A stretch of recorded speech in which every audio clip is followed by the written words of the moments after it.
Chapter 2, Clothes and Nubs. Lucille was still mad at lunch. "I just don't get it," she grouched.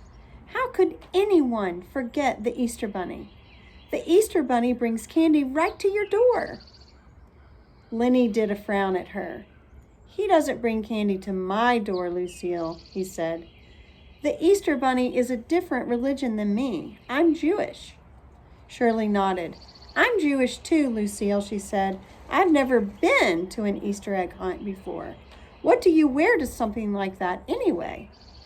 Lucille stood up and fluffed herself. "Well, since the Easter Bunny and I are the same religion, I'm going to wear a fancy Easter dress, Shirley," she said.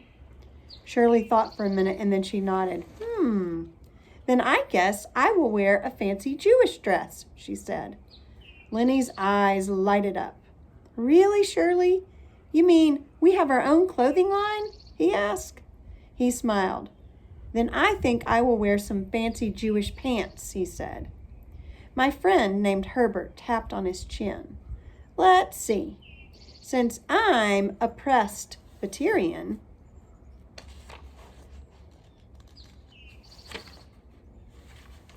I guess I should wear Presbyterian pants," he said. He turned and looked at me. "Presbyterian means we iron out our wrinkles, I think," he said. Just then Sheldon slapped the table with his hand.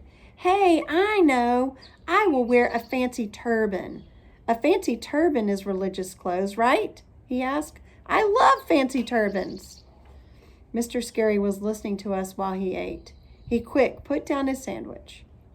"Boys and girls, you're getting way off track here," he said. "Lucille's Easter egg hunt is not a religious party, really. I've spoken to her mother about it. It's more of a spring picnic with an egg hunt activity. Am I right, Lucille?" "Yes," she said. "My mother said the Easter Bunny isn't even working that day. He's just going to hop around the party and smile and have his picture taken with people." I thought about that for a second. "I don't think bunnies should smile," I said. "Bunnies have yellow teeth, like clown teeth, except bunny teeth are way pointier." Sheldon nodded. "My Aunt Bunny has a pointy tooth," he said. "She can stab a pickle with it, and the pickle just stays there." All of us stared at him. Sheldon has the interestingest family I ever heard of. Lucille did a big breath. "Well, I don't care about pointy bunny teeth," she said. "Bunnies have cute floppy ears and puffy fluffy tails and itchy twitchy little noses." I kept on picturing their teeth. "Bunny teeth can nibble your head into a nub," I said. "No, they cannot, Junie B. Jones," she said back. "Oh, yes, they can, Lucille, whatever your last name is," I said. "I saw it on Oprah." Mr. Scary glared at me. I ducked down in my seat, and I quieted my voice. "Oprah has a lot of nub information," I said very soft. Mr. Scary glared again. I started to squirm. Teachers can spot a fib a mile away. At recess, Lucille told us more about the party. She said there was going to be lots of delicious food to eat. Plus also, there was going to be an exciting prize for the Easter egg winner. "And wait till you hear this," she said. "My daddy is going to hide a real pretend golden egg. And whoever finds the golden egg will win the grand prize of the day. And that is a fabulous play date with me, Lucille." She twirled around and hugged herself. "And it's not just any old fabulous play date with me either," she said. "The winner is going to get to go swimming with me in my heated swimming pool, indoor swimming pool that we just had enclosed." She did a little shiver and rubbed her arms. "Isn't that exciting, everyone?" she asked. "Doesn't that give you the tinkles?" She looked around. "Well, doesn't it? Huh? Doesn't it make you tinkle all over?" she asked. All of the children looked curious at each other. Herbert rocked back and forth on his feet a minute. I think you mean the teen goals, he said at last. Jose nodded. See, Lucille, you definitely mean the teen goals, he said.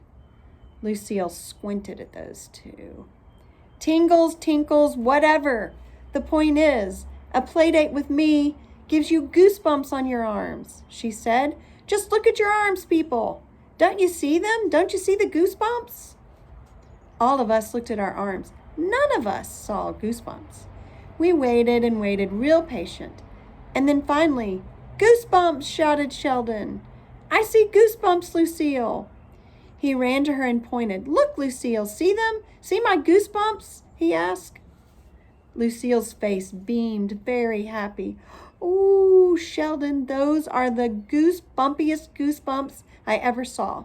Thank you, Shelzy. Thank you for those goosebumps, she said. After that, she gave him a big hug, and she waved her fingers at us. Well, ta-ta, everyone, she said. It's time for me to go look at myself in the cafeteria window. Then she shook her shiny hair, and she skipped away. Sheldon kept on standing there. He was shocked from the hug, I think.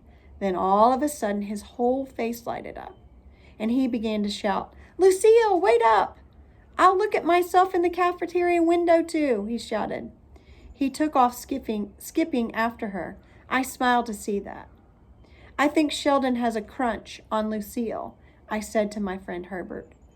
Herb looked funny at me. You mean crush, Junie B. He has a crush on Lucille, he said. I started to laugh. Don't be ridiculous, Herbert. It's definitely crunch, I said. I am excellent at expressions. Herb looked funny at me again. I do not know why. After a minute, Sheldon and Lucille skipped past us.